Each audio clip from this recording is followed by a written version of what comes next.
Hello hi అండి, welcome to my channel Anu vlogs.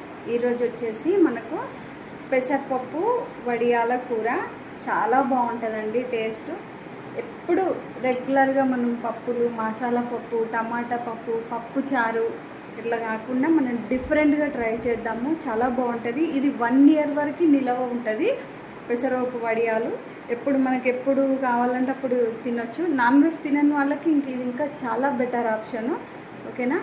ఈ next part 2 వీడియోలో ఇది వస్తుందండి. పార్ట్ 2లో చూడండి మీరు ఏ విధంగా పెసరపప్పు వడియాలని పెట్టాలి, ఆ కర్రీ మనం ఏ ప్రాసెస్లో చేయాలి అనేది మీకు పార్ట్ 2 వీడియోలో వస్తుంది. మీరు ఒకసారి చూడండి.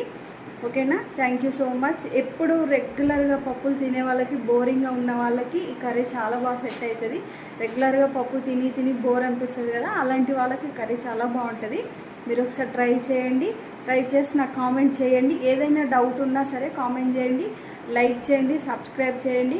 వ్యూస్ అయితే చాలామంది వ్యూస్ వస్తున్నాయి, లైక్లు వస్తున్నాయి, కానీ సబ్స్క్రైబ్ ఎవరు చేయట్లేరు. Please subscribe, support my channel. Thank you so much అండి.